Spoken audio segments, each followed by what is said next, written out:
Oi, meu nome é Maís e no vídeo de hoje eu trouxe alguns livros premiados para a gente escolher como próxima leitura. Antes de mais nada, se é a primeira vez por aqui, se gosta de livros, de leituras coletivas, de tags literárias, considere se inscrever no canal, te peço a gentileza para curtir, compartilhar, ativar o sininho de notificação, toda vez que tiver vídeo novo você vai ser alertado, e para me seguir nas outras redes sociais, Instagram, Scoob e lá no Twitter. Bom, como é que você escolhe as suas leituras? Eu gosto muito de pegar indicação com pessoas que têm um gosto literário parecido, mas tem muita gente que gosta de pegar indicação através de listas, seja de best-sellers, seja de livros premiados. Claro que as premiações elas vão dar um status e vão ajudar a alavancar a venda de muitos livros. Eu escolhi 2 prêmios muito importantes para a ficção científica, que são os prêmios Hugo e Nebula, e queria comentar um pouquinho sobre esses prêmios e os livros que eu tenho aqui que já receberam essa premiação. O prêmio Hugo é considerado um dos mais importantes da ficção científica e ele tem o nome em homenagem ao Hugo Gernsback, que criou em 1926 uma revista que é a Amazing Story Magazine, e ele foi considerado inclusive o pai da ficção científica moderna. Em 1946 esse prêmio foi criado, mas ele só foi oficializado em 1955, quando foi criada a Sociedade Mundial de Ficção Científica. Atualmente são 17 categorias que são premiadas dentro do Hugo, e é claro que eu não vou falar de todas as categorias, nem de todos os anos das suas premiações, apenas aqueles livros que eu tenho aqui ou que eu tenho curiosidade de ler. Em 1961, quem ganhou esse prêmio foi Um Canto para Leibowitz, do Walter Miller Jr., publicado aqui no Brasil pela editora Aleph. Aqui a gente tem uma distopia que teve uma hecatombe nuclear e quase aniquilando a população da Terra. Então sobreviveram poucos e nós temos um grupo religioso que tem como princípio norteador reunir todo o conhecimento humano. E é um livro que vai pegar aí cerca de 1800 anos da história futura depois dessa hecatombe. Eu ainda não fiz a leitura, coloquei no projeto 50 antes dos 50, mas com previsão de ler só o ano que vem. Em 1963, quem ganhou o prêmio foi O Homem do Castelo Alto, do Philip K. Dick, publicado aqui também pela editora Aleph. Aqui a gente tem também uma distopia com um cenário sombrio, né? E se os nazistas tivessem ganhado a Segunda Guerra Mundial. É outro livro que eu coloquei no meu projeto 50 antes dos 50 e ele tá para ser lido agora no mês de dezembro. Então, em breve eu venho comentar mais sobre o que eu achei dessa história. Em 1966, quem ganhou o prêmio foi Duna, do Frank Herbert, também publicado pela editora Aleph. Aqui uma história bastante conhecida, recentemente virou uma adaptação que recebeu muitos prêmios. A segunda parte já deve ter começado as filmagens. E aqui a gente tem um mundo em que o ser humano domina o espaço, muitas famílias comandam alguns dos planetas e a gente vai ter o foco na família Atreides, que vai se mudar para um planeta que tem uma riqueza que é o melange, uma substância alucinógena que é importantíssima para a economia porque, entre outras coisas, ela permite as viagens interplanetárias. É um livro que vai reunir aí política, vai reunir questões ambientais, é extremamente complexa e tem resenha aqui no canal. Se você ainda não conhece essa história, eu vou deixar aqui nos cards a minha resenha, dá uma olhada lá, porque é uma história fabulosa. Em 1970, A Mão Esquerda da Escuridão, da Ursula K. Le Guin, publicado pela Aleph. A Aleph trouxe um box com 2 livros que foram premiados da autora. Aqui a gente tem um planeta em que não há distinção entre homem e mulher, não há distinção de gênero. E nós temos um terráqueo que é enviado lá como embaixador, se não me engano, e ele vai ficar bastante incomodado, porque ele não está acostumado com essa falta da divisão entre homens e mulheres. Ainda não fiz a leitura, mas eu gosto da escrita da autora e ela levanta temas assim bastante relevantes nas suas histórias, então espero que em breve eu conheça A Mão Esquerda da Escuridão. E em 1975, quem levou o prêmio foi Os Despossuídos, também da autora Ursula K. Le Guin, e ela vai abordar temas extremamente atuais. Então ela vai falar de desigualdade, ela vai falar de polarização política, vai falar de anarquismo, enfim, com a pegada que só ela mesma consegue, e ela impressionante que ela consegue falar muito em poucas páginas. Mas mais um livro que eu ainda preciso conhecer. E para quem tem curiosidade, a Aleph lançou o box com esses 2 livros em capa dura, bastante caprichado. Eu acho que vale muito a pena esperar uma promoção e pegar os 2 de uma vez só. Em 1983, quem levou o prêmio foi Limites da Fundação, do Isaac Asimov, o quarto livro da série A Fundação. Então o autor escreveu primeiro uma trilogia, depois escreveu mais 4 livros, esse quarto livro levando a premiação. Em 1985, quem levou o prêmio foi Neuromancer, do William Gibson. É o primeiro livro da trilogia Sprawl. E eu tenho muita curiosidade porque esse autor é considerado o pai do cyberpunk. Recentemente saiu o trailer de uma adaptação de uma outra obra dele, que é Periféricos. Eu acho que é na Amazon Prime Video. E fiquei curiosíssima, mas ainda não conheço nenhuma obra do autor. Em 2001, quem levou o prêmio é Harry Potter e o Cálice do Fogo, publicado pela Rocco, dispensa apresentações, e em que a gente faz uma dissociação total aí entre autor e obra. Mas é um queridinho, né? Uma história deliciosa, mágica, que vai encantar a gente ainda por muito tempo. Em 2002, quem levou o prêmio foi Deuses Americanos, do Neil Gaiman, que também ganhou em 2003 com Coraline. Eu li Coraline recentemente, uma história infantil, juvenil, assim, bem sombria, que ficou muito famosa por conta da adaptação. Já em 2005, quem ganhou o prêmio foi Jonathan Strange e Mr. Norrell, publicado pela editora seguinte, da Susan Clarke, que é a mesma autora de Piranesi. Piranesi, inclusive, foi indicado a uma dessas premiações recentemente, não levou. Aqui a gente vai falar de uma Londres que não acredita em magia, mas o Mr. Norrell, ele mostra suas habilidades mágicas e ele, inclusive, em colaboração, vai combater o Napoleão Bonaparte. Até que surge o Jonathan Strange, que também tem habilidades mágicas, que no primeiro momento vai ser um pupilo do Mr. Norrell, mas depois eles começam a ter ali algumas divergências. Se não me engano, saiu uma adaptação dele também, é um calhamaço, coloquei no meu projeto de 50 antes dos 50, mas ele ficou pro ano que vem. Quem sabe vem uma leitura coletiva por aí.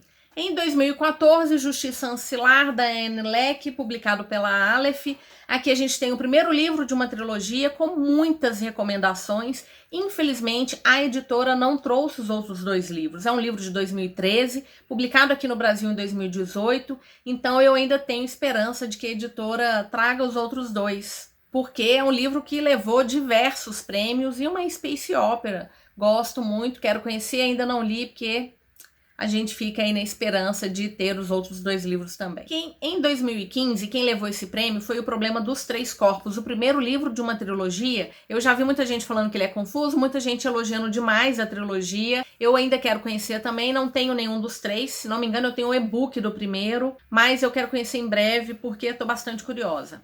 E em 2016, 2017 e 2018 não teve para ninguém, a N.K. Jemisin levou os prêmios. Então, primeiro com A Quinta Estação, o primeiro livro da trilogia da Terra Partida.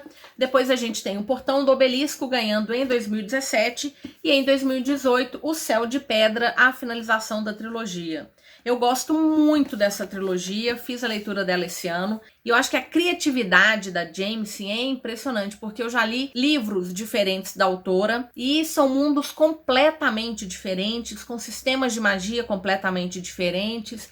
Esse aqui ainda é o que tem um lugar cativo no meu coração, porque eu acho ele muito especial. A forma como ela criou esse mundo, ela pensou numa magia que tivesse aí um impacto na geologia do lugar, do continente, nas pessoas que conseguiam comandar essa geologia, que são os orogêneses. É uma história impressionante que vale ler com cuidado, com calma, mas ela é colossal. E o Hugo de 2022 foi para Salmo de um Robô Peregrino, da Beck Chambers, publicado pela Morro Branco, saiu recentemente aqui no Brasil, e é uma história de uma autora que é conhecida pela ficção científica, uma série com nomes enormes, publicados pela Dark Side. Eu ainda não tenho esse livro, tá na lista lá de desejados, espero conhecer em breve. Acho que tem algumas reflexões, filosófico, e é o primeiro livro de uma série, eu não sei se ela pretende escrever 3 ou mais livros. Bom, o próximo prêmio que eu queria comentar com vocês é o Nebula. Ele também tem uma importância, ele divide uma importância aí dentro do patamar da ficção científica com o prêmio Hugo. Ele foi criado em 1965 por Damon Knife, que criou uma associação de escritores de ficção científica e fantasia dos Estados Unidos. Então aí a gente tem um pequeno funil. Só livros publicados em inglês nos Estados Unidos podem ser indicados para receber essa premiação. A gente sabe que isso vai estreitar bastante as opções que a gente tem no mundo. Mas é uma definição da própria premiação e, querendo ou não, a gente sabe que o mercado editorial ele acaba nos afunilando mesmo para obras estadunidenses. E a gente vai ver também que alguns desses prêmios eles vão casar, tanto Nébula quanto o Hugo. Então, em 1966, por exemplo, quem levou o prêmio foi Duna, do Frank Herbert, fazendo aí uma dobradinha de Hugo e Nébula. Em 1967, quem levou o prêmio foi Flores para Algernon, do Daniel Case, publicado pela editora Aleph. Eu já fiz a leitura desse livro. Ele é muito triste. Eu sei que ele trata de temas importantes, ele vai falar sobre ser humano, sobre ser solidário, sobre o diferente, sobre o que é inteligência, mas de uma forma tão dolorosa que é muito real. A gente vivencia isso no dia a dia, como que às vezes a gente ignora o outro porque ele é diferente da gente. Por conta disso, eu acabei não ficando com o livro na minha estante. Eu entendo quem ama esse livro de paixão, é só porque, acima de tudo, ele foi muito mais triste do que qualquer outra coisa. Uma história muito diferente, porque a gente está falando de um personagem que tem déficit cognitivo e a forma como ele foi escrito é genial, porque ele é como um diário desse personagem. Então a gente começa a ler achando que tá cheio de erro ortográfico, mas é porque é a forma como esse personagem escreve. E ele vai mudando ao longo do tempo, então é genial, realmente é genial. E por isso eu acho que vale sim conhecer. Ele só não funcionou para mim porque realmente ele é muito cruel. Em 1975, Os Despossuídos, da Ursula K. Le Guin, também levou o prêmio Nébula. Em 85, Neuromancer, do William Gibson, também fez dobradinha. 2014, Justiça Ancilar também ganhou o Nébula, além do Hugo. E em 2015, nós tivemos Aniquilação, do Jeff Vandermeer, publicado pela editora Intrínseca. É o primeiro livro de uma trilogia. Tem adaptação, eu ainda não assisti porque eu quero ler primeiro, mas infelizmente eu não tô conseguindo achar o terceiro livro dessa série, dessa trilogia. Aqui a gente tem uma área X que as pessoas que entram dentro dessa área, elas não voltam. E a 12ª expedição é formada por uma bióloga, uma antropóloga e uma topógrafa. Se não me engano, o marido de uma delas entrou na 11ª expedição e ainda não voltou, e elas querem chegar lá. E elas se deparam com uma coisa que é absurda ou estarrecedora, ou alguma coisa do gênero. Não sei bem com que elas vão encontrar, não sei se elas vão conseguir sair. Quero muito fazer a leitura, mas eu preciso realmente do terceiro livro. E é um livro de menos de 200 páginas, quero muito conhecer essa história, espero conseguir esse terceiro livro em breve. Em 2016, quem levou o prêmio foi Enraizados, da Naomi Novik, publicado pela editora Rocco. Aqui a gente tem uma fantasia, uma ficção científica, em que a floresta é um dos personagens principais. É bastante diferente, em alguns momentos chega a ser bastante bizarra. Eu sei que muita gente não gostou muito porque ela não é aquela história tradicional de fantasia em que a gente vai ter romance. Então ele é secundário nessa história, talvez isso tenha incomodado. É um e-book que ficou grátis no início da pandemia, então eu tenho certeza que muita gente pegou esse e-book para ler e acaba esquecendo, pelo menos eu acabo esquecendo de e-book. Então fica aí a dica, se você conseguiu pegar esse e-book grátis, dê uma chance, acho que vale muito a pena. É diferentão, ele não é tradicional, não é daquelas histórias tradicionais e talvez por isso mesmo seja bom. Em 2018, O Céu de Pedra, da N.K. James, também levou Nébula. E em 2020, É Assim que se Perde a Guerra do Tempo, dos dois autores, Amal El-Mohtar e do Max Gladstone, publicado pela Suma, levou esse prêmio. Aqui a gente tem uma ficção científica em que há uma troca de cartas belíssima entre duas personagens. Elas são rivais numa guerra que percorre linhas temporais, tentando fazer alterações e a outra tentando consertar essas alterações. Elas são inimigas, elas trocam cartas e as coisas começam a mudar entre as duas. É um livro que você não tem que entrar esperando a ficção científica. A gente não sabe que guerra é essa, como que elas fazem para viajar no tempo, a gente nem ao menos sabe se elas são humanas. O que é lindo aqui, o que é lírico, o que enche os olhos é a troca de cartas entre a Red e a Blue. Adoro, recomendo bastante. É um livro rápido de ler e que fica no coração da gente por muito tempo. Eu li o ano passado, consigo lembrar das emoções ao ler a troca de cartas dessas duas personagens. Bom, então é isso, espero que vocês tenham gostado. Eu tentei trazer um tema diferente, falar de uma premiação que é conhecidíssima. Claro que quem é fã de ficção científica tá cansado de saber dos prêmios Hugo e Nébula, mas é uma forma também da gente escolher as nossas próximas leituras. Existem vários outros prêmios e se vocês tiverem curiosidade, eu posso fazer uma parte 2, trazendo outros tipos de prêmios, indicando outros livros, e aí a gente vai ampliando o horizonte em relação também a livros premiados. Bom, e agora é aquela hora da gente conversar. Você já leu algum desses livros? Conhece essas indicações? Tem alguma outra indicação que você já leu e que eu não mencionei aqui? Bora conversar um pouquinho. Te agradeço imensamente se você ficou até aqui. Te desejo boas leituras e nos vemos no próximo vídeo. Até mais!